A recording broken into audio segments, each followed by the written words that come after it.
also saw on the GitHub page was that on this one, I think it says like 14 contributors. I think it was like 40 or so on the Android one, like on the German one that we looked last week. So it's also interesting to see how many people are actually working or worked on this code base. But I think when I clicked on the 14 in the German one app, then it was just like, I think most of them like contributed like once, like one change. So I think the core team was like about 20 or so, which is still much bigger than this one. Why don't use retrofit is... And that's why not? Like, what are you using instead? Like, okay, HTTP. Okay, HTTP. That's what I'll use. Okay, so the way, yeah. And obviously, it's not a question of this is better than the other one. It's just that I feel this is working out for me very well. Why should I switch? I mean, you really need to give me a very good reason why I should switch. It's the same conversation with most guys who are probably in Java right now, building an Android app, right? What's your problem? I think like without retrofit, you're a bit more like bare metal to the HTTP. So if you like, I don't know, if you're super familiar with HTTP and you know, like checking a request codes and stuff like this, I think it's like, okay, HTTP is a great library, right?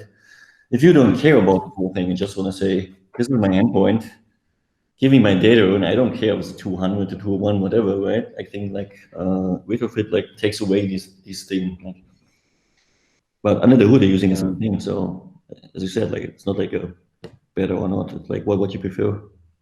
I think for the longest time I've just been, okay, HTTP works.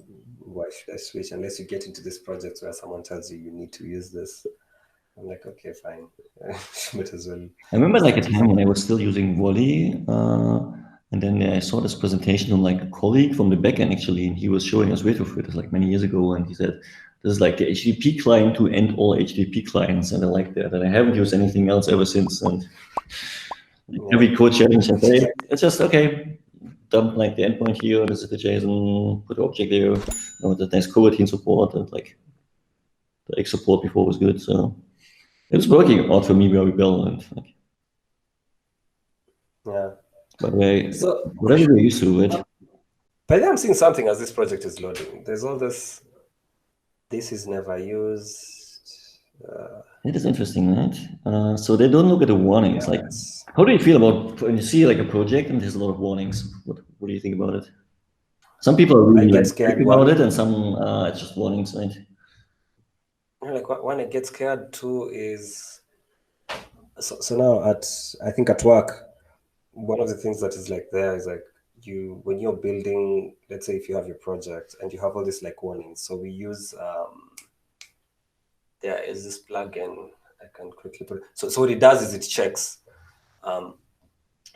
if you're committing your code, and let's say there was by default to do will give you, there's like a warning that will come out and tell you like, hey, this why are you having to do this?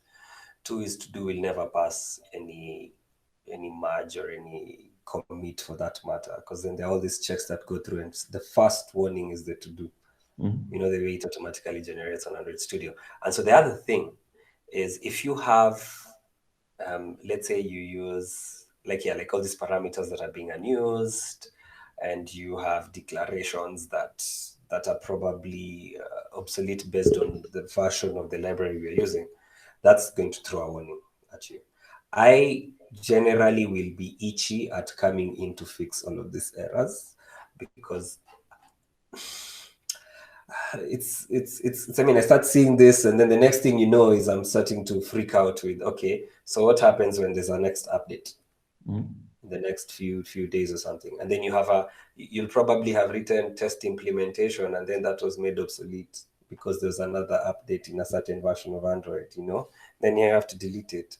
Or even in between your methods or the way you're implementing some things, you just come in there and you're like, wait, why did I put this? You see, like this one, this is just experimental. Oh wait, but this is interesting the way they're going about this, because this has never been used. Yeah, it's like that. So the thing here is, this is like a Greenfield app, right? I mean, this is an app that they just written recently, and this is always the perfect chance to break everything about warnings, right?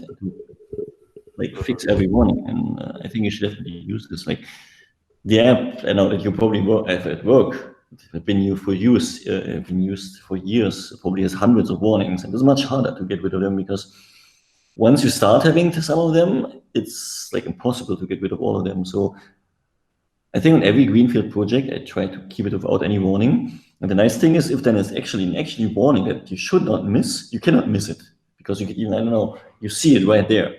Otherwise, it might be hidden, all these hundreds of warnings of like unused and deprecated things, like this is like that's 20 some. Exactly. Like that's the thing, because then now you have 115 warnings already. It's not even done. Look, some info trials, unchecked run safe operations, compiled with this. There's this. So like, I remember like when I had like a colleague like many years ago, like he was really strict about it, and he would like first thing he would open a file, there would be two new lines. He would remove one of them, and I thought, wow, this guy is like super strict about everything, and I kind of became like him because I liked it. Like everything was like clean, and I learned about the broken window theory. I think it comes like from like from actually cities in the 70s or something, that someone made like studies. So when it's like there's one broken window in like a building, very soon, and you don't handle this, there will be another broken window and like graffiti here, and all of a sudden you're living like in a ghetto. And well, when you try to fix it, like you try to keep things clean and things don't deteriorate. And so I like this idea of the broken window theory. To put it on code. So fix every broken window that you see. It's not a problem having a broken window, but if you have one, I don't have time. Let's keep the next one in there, and then the next one, and then at some point you have like 1,000 warnings, and then you probably leave, and the next one has to handle that. Yeah, very true. Because I think I was reading about it. Actually, where did I find it? This was like in this book called Tipping Point by Malcolm Gladwell. I was talking about the same thing, and I think he was doing an analysis of the New York subway station in the 90s, early 90s or something. Yeah, and like exactly the example you've given. So then you see, once you have all of this, you'll soon have people who are contributing and just like ignoring some certain basic rules. I mean, there's a benefit to the strictness, and then there's the whole bit of saying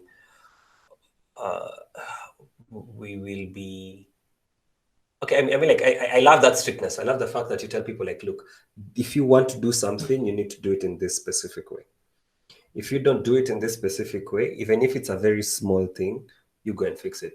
The flip side to that, and as I've noticed, is sometimes, the way Android Studio can give you like a suggestion, like suppress this one. And so there should be a way of checking those warnings that are being suppressed. Because I feel like you start suppressing one warning, then the next thing you're suppressing 116, 120 warnings, like this project here.